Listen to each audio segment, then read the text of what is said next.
Okay, so this is just me live, able to talk on the screen, but I don't have a live react, which is what I want to do. I want to be able to live react and give commentary to some of the stupidest things that are on the internet today or these days, fake news, fake narratives, and how to decode, decipher, and recognize when somebody is not giving you accurate information, as was taught to me by my father, who was an investigative journalist from the 1960s until the 1990s.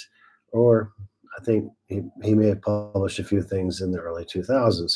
But anyway, I learned a lot from him, and he taught me basically how to suss out information, or one of the ways of sussing out information to find out what is the truth. Because so much of the stuff that is put out there on YouTube these days isn't the truth. It's total fantasy, made up lies meant to get clicks and made for entertainment. And but the problem is that a lot of people are actually believing what they're seeing. So you can I've seen videos that have fake histories.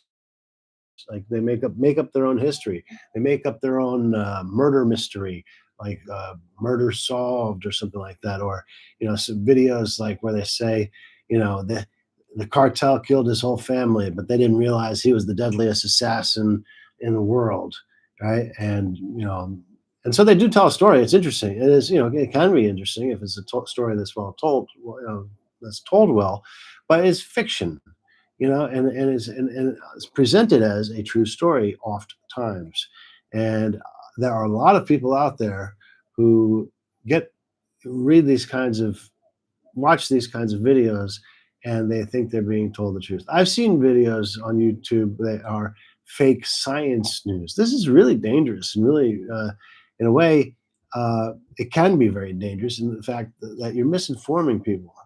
And if it's really well done, and it can be really well done, and it has been really well done, you're going to misinform millions of people potentially. And those people and forget about if it's not even a million people who watch it, but let's suppose you have 10 million, let's say you have 10 million people, whatever, we pick a number, a million people watch it. Of that million, 100,000 of those people believe what they just saw was true to be you know, fact. And those 100,000 people are going to go tell somebody else, right? Word of mouth story, blah. It's true. It's got to be true. I saw it on YouTube. They made a video, but it's particularly dangerous, and they do it with politicians and some of the greatest, most wonderful people who are the the kings and queens of taking things out of context are those late night TV shows or not so late night TV shows. People who make their money by not misquoting, but paraphrasing or taking out of context quotes to fit their own narrative, which should be a crime, I think. Hi, baby, I see you too. I don't see you. I mean, I see you. You say I see. I'll send you a 100. I'll send you a heart. Yeah. Okay. So that is what is yeah, what is kind of dangerous. So I'd like to go through. That's what I want to set up, like the live react stream, because even some of the more innocuous videos with live reactions oftentimes are reacting to videos where, for example, I'll use an example. When somebody says, allegedly Trump said there were men living on Mars, right? And that comes across as like, oh, well, Trump said there were men living on Mars. Well, he never said there were men living on Mars. That, as far as the statement doesn't say that he said there were men living on Mars. Is what people do is they use semantics, and they use a way to say to infer or insinuate that somebody said something and they say allegedly. That could be allegedly anyway. Somebody, I was in the bathroom and somebody told me, I was sitting in the stall next to somebody. I didn't even see who they were, but they told me that Trump said there were men living on Mars. So Trump's Trump said there were men living on Mars. It's a meaningless statement. But when you put it in a narrative that's like sort of like a fake documentary type of thing, people people I unfortunately hate to say this, but this is the truth, aren't well versed enough in the English language to understand that when they say that Trump allegedly said there are men living on Mars, that this is a non-statement. It doesn't matter. It's almost as if the statement doesn't exist. It never existed, never will exist, and it is just a waste of time. But if you're foolish enough to actually fall for it and then think that you're actually hearing something that's of absolute importance, unfortunately, now you have bitten on the bait and the hook is stuck in your throat. You know, and you're gonna go down a path of misinformation and or even worse, disinformation. Misinformation is when information is spread, inaccurate information is spread by accident. Disinformation is the active uh, act of spreading misinformation or spreading incorrect information for either political gain or um, regime toppling or discrediting people and stuff like that. That's disinformation. So misinformation is quite a lot more common, although you will see a lot of disinformation on YouTube. And that's something that I also want to locate and find. One of the things that I'd like to see that YouTube would do would be, and this would be great, when you put up a video, if you make a video, you're offered a number of categories that you can put your video in, and one is like education, entertainment, news, nonprofit, um, music, people in blogs, and stuff. And so I think that instead of just having somebody put their video check mark, something that nobody's going to see when they're watching the video, say I click entertainment and I post a false information narrative video. It's in the entertainment. I clicked entertainment, but there's nothing to tell you that says that this is just entertainment. So I would like to see YouTube somehow. I mean, even if they have to put it across the top of the screen or something like that, says this video is false information or something like that, or this video is not meant for informational purposes. It is entertainment, and what this person has to say has no bearing on the truth whatsoever. Please don't believe this. And if you want to learn something about the topic, research it yourself. That's what I'd like to see, something along those lines. But it's not out there. You have to be careful. And unfortunately, a lot of young people are impressionable, even if they are in school. And unfortunately, for the people who don't go to school and they watch things, they think they learn from YouTube. They're going to be their minds are going to be going from left to right, up, down, without having any firm basis of reality. So that is something I'd like to see YouTube do. The problem with that, though, is that YouTube is also very keenly aware of how they make their money, where they draw their water, so to speak. They're very keen on that, and they know that if they were to give all sorts of warnings on these videos and stuff like that, perhaps the viewership would go down and they would make less money. So ultimately, it's something that might be in the best interest of YouTube as a company to make money, to allow false narratives to be spread and stuff like that.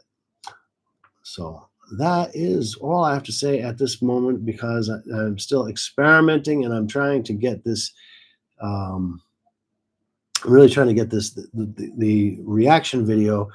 I'm able to get this kind of video out where it's just a live video of me talking, but I want to have the reaction video. So I have to work on that. Unfortunately, I'm not all that tech savvy, although I'd like to say that I was, but I really am not. It's quite a bit frustrating trying to get it up properly. But that being said, there are a lot of other topics that I'd like to talk about. And one of the main topics of this channel is going to be, or of at least a channel that I have once I have the ability to, which actually probably is more, this idea is probably more relevant to this kind of a format. And that is the idea of a brand new religion in the world called Christism. And what that means is people who are raised in a Christian environment or a Christian setting, like, and they have Christian values and they've read the Bible or parts of the Bible, and they've been to church, doesn't care matter what denomination they are, but they are Christians who have not been practicing Christians for many, many years, but have actually found that the ideals and precepts and the ideas of Buddhism to actually be quite relevant in how people live their lives.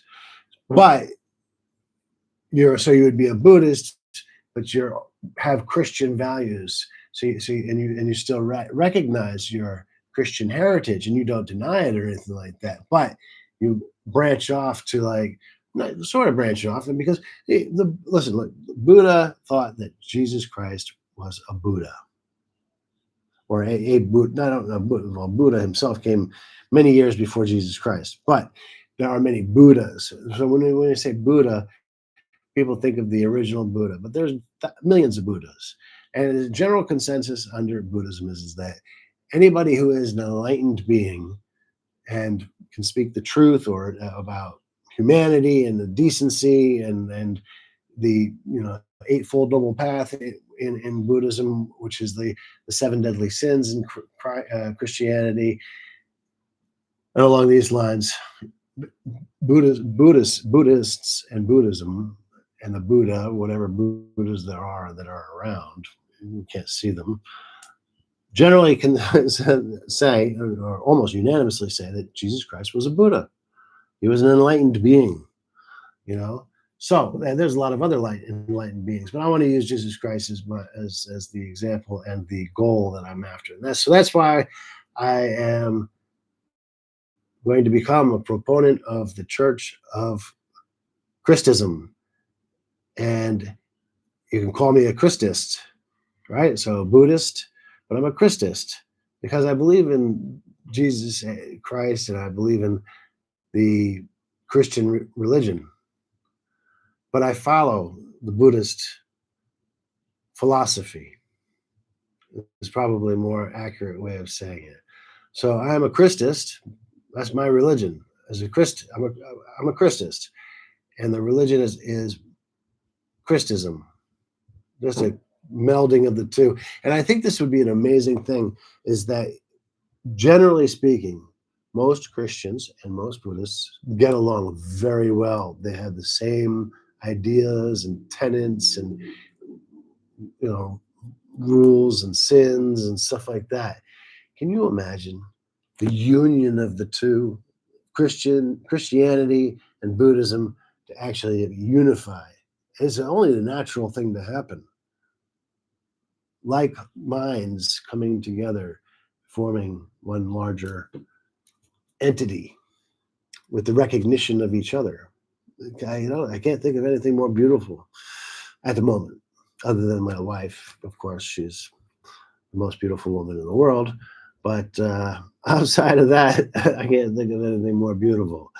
And anyway, thank you very much for watching this very beginning video from my office here in Thailand, and hopefully we'll be able to do a lot more of these. It's just this is the first time, and I'm just speaking off the cuff. I don't have any script. I don't have any ideas. I don't even know where I'm going with this. I just wanted to make sure that the hardware and the software are going to be working together, and it is certainly something that's just difficult for me. I mean, maybe for some people it's not difficult. It's very, maybe it isn't. I don't know. Maybe, or maybe they learned it somewhere else. I don't know. Whatever. Anyway, I'm gonna have to get it done. Thank you for listening to this here little video, and wherever you are in the world, may you be happy and healthy and semi-prosperous at the least, and have faith. Faith is a very strong and powerful thing, especially for people who are in very tough times. And people who are not in very tough times have to keep the faith to remind themselves. Just like it used to happen 100 years ago, everybody would pray at the kitchen table in the United States and other places in the world. You'd say grace before you ate your food. You know, they don't do it anymore, as far as I know. I'm pretty sure very, very few people say grace before they eat food. But the people that the generations before, my grandparents' generations and before them, they said grace because dinner, food on the table, wasn't always a guarantee, and life always wasn't always a guarantee. We live in, incidentally, even though there's a lot of wars, there are a lot of wars going on, and a lot of stress going on. One of the more peaceful times, I would say that the 1990s, and were probably the most peaceful times, times. Uh,